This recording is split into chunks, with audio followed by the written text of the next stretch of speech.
কিন্তু এত বড় মেশিন কিভাবে চলে এটা জানার আগ্রহ তার সবসময়ই ছিল। তাই সে ওখানকার একজন মেশিন অপারেটরকে জিজ্ঞেস করে যে এই মেশিন কিভাবে চালানো হয়। তখন ওই লোকটি তাকে কোনো সাহায্য করে না, বরং তাকে বলে যে তুমি হচ্ছ এই ফ্যাক্টরির একজন সামান্য সুইপার, এত কিছু জেনে তোমার লাভ কি। এই কথা শুনে রিচার্ড তার চাকরির পরোয়া না করে ওই বেটাকে প্রচুর মারতে থাকে।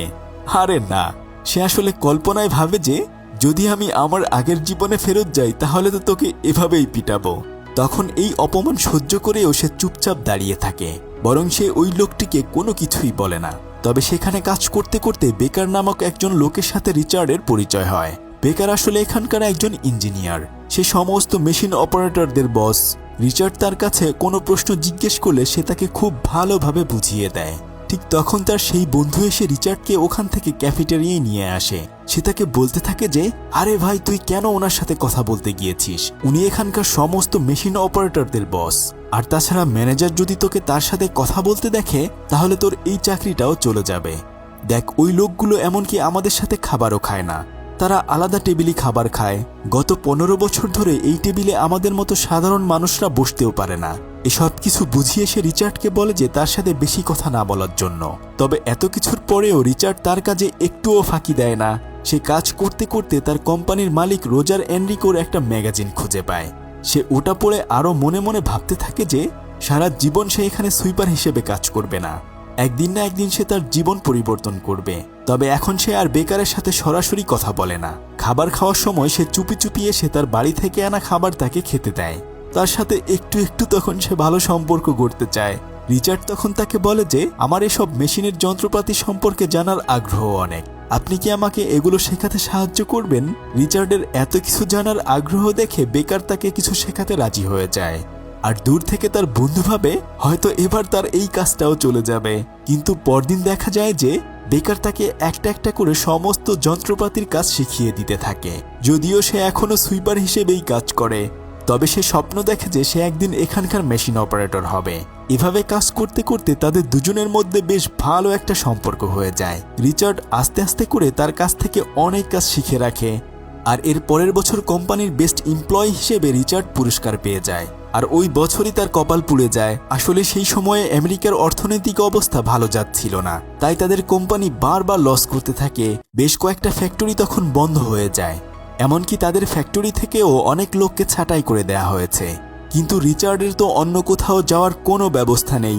যদিও তখন তাকে বেতন কম দেয়া হয়, তবুও সে ওখানেই থেকে যায়। বরং সে ফ্যাক্টরি পরিষ্কার করার পাশাপাশি আরও অন্যান্য প্যাকেজিংয়ের কাজেও সাহায্য করতে থাকে। যখন সে তাদের ফ্যাক্টরিতে তৈরি করা খাবারগুলো প্যাকেজের কাজ করছিল, তখন সে দেখতে পায় যে ওখানে শুধুমাত্র আমেরিকানদের জন্যই খাবার বানানো হয়। কিন্তু এছাড়া যে আমেরিকায় আরও অন্যান্য দেশের মানুষজন রয়েছে তাদের জন্য স্পেশাল কোনো খাবারই বানানো হয় না। এভাবে আরও কয়েকটা দিন পেরিয়ে যায়, আর এর কয়েকদিন পরে তাদের কোম্পানি প্রায় দেউলিয়া হয়ে যাওয়ার মতো অবস্থা হয়। তখন তাদের কোম্পানির সিও টিভিতে লাইভে তার কোম্পানির সমস্ত কর্মচারীর উদ্দেশ্যে বলতে থাকে যে আপনারাই হচ্ছেন আমার কোম্পানির আসল মানুষ। আজকে থেকে এই কোম্পানিকে আপনারা আপনাদের নিজের কোম্পানি মনে করবেন, কেননা এখন আমাদের খুব খারাপ সময় যাচ্ছে। তবে আশা করি খুব অল্প সময়ের মধ্যেই আমরা এই খারাপ অবস্থা থেকে ঘুরে দাঁড়াতে পারবো। আপনারা প্রত্যেকেই নিজেদেরকে এই কোম্পানির সিও মনে করবেন। রিচার্ড রোজার এনরিকোর এই কথা শুনেই চিন্তা করতে থাকে। যদিও বাকি কেউ সেভাবে কোম্পানিকে ভালোবাসে না, কিন্তু রিচার্ড মনে মনে চিন্তা করতে থাকে কিভাবে এই কোম্পানিকে দেউলিয়ার হাত থেকে বাঁচানো যায়। বাড়িতে ফিরে এসে সে যখন একদিন পার্কে বসে তার 2 ছেলেকে নিয়ে ভুট্টা খাচ্ছিল, তখন সে খেয়াল করে যে সেখানে আরও অনেক মানুষ মেক্সিকান খাবার বেশ মজা করেই খাচ্ছে, কেননা সেই খাবারগুলো খেতে অনেক বেশি সুস্বাদু ছিল। আর এটা দেখেই রিচার্ডের মাথায় তখন একটা বুদ্ধি চলে আসে। সে তখন জলদি করে বাড়িতে ফিরে এসে তার স্ত্রীকে বলে যে আমাদের কোম্পানির সিও আমাদেরকে ওই কোম্পানিকে নিজেদের কোম্পানি মনে করতে বলেছে, তাই আমি চাই ওই কোম্পানির জন্য সুন্দর একটা মেক্সিকান খাবার তৈরি করতে, যা দেখতে অনেকটা আমেরিকানদের খাবারের মতোই হবে, কিন্তু সেটা খেতে অনেক সুস্বাদু হবে। কিন্তু এর জন্য তো অবশ্যই তাদের কিছু টাকা পয়সার প্রয়োজন হবে। তখন তার স্ত্রী তাকে বলে যে দেখো, এখন আমাদের হাতে এক্সট্রা কোনো টাকা নেই, আমরা চাইলেই সেগুলো খরচ করতে পারবো না, তাই আমাদের উচিত নয় কোনো ধরনের বিপদে পড়া। কিন্তু রিচার্ড তখন তার ওয়াইফকে বলতে থাকে যে দেখো, জীবনে কিছু করতে হলে অবশ্যই শুরুতে আমাদেরকে রিস্ক নিতে হবে। পরদিন সকালবেলা রিচার্ড ফ্যাক্টরিতে গিয়ে বেকারকে বলে যে আমি একটা নতুন খাবার তৈরি করতে চাই, আর সেটা এই কোম্পানির মাধ্যমে বিক্রি করতে চাই। আপনি কি আমাকে কোনোভাবে সাহায্য করতে পারবেন? কিন্তু সে তার এই কথা শুনে বলে যে কোম্পানির অবস্থা এখন ভালো চলছে না, তাই তুমি চাইলেই এসব করতে পারবে না। কিন্তু রিচার্ড ছিল খুবই নাছোড়বান্দা। সে তখন কোম্পানি থেকে কয়েকটা খাবারের স্যাম্পল ব্যাগে করে বাড়িতে নিয়ে যায়, যেন সেটা দেখে সে ভালোভাবে খাবার তৈরি করতে পারে। এমনকি এই কাজে তার বন্ধুও তাকে সাহায্য করে। তবে তার বন্ধুর চাকরি চলে যাওয়ার কারণে সে আবার ওই খারাপ পথ বেছে নিয়েছে। রিচার্ড বাড়িতে ফিরে আসলে সে তার বাবার সাথে দেখা করে। সে তখন তার বাবাকে তার নতুন খাবার তৈরি করার কথা বললে তার বাবা তাকে এবারও অপমান করে তাড়িয়ে দেয়। তবে রিচার্ড এবার তার বাবার কথা না শুনে বরং উল্টো তার বাবাকে অপমান করে ওখান থেকে তাড়িয়ে দেয়। এমনকি তার স্ত্রীও তখন তাকে সাপোর্ট করে। এরপর সেদিন সে বাজারে গিয়ে তাদের প্রয়োজনীয় জিনিসপত্র কিনে নিয়ে বাড়িতে আসে।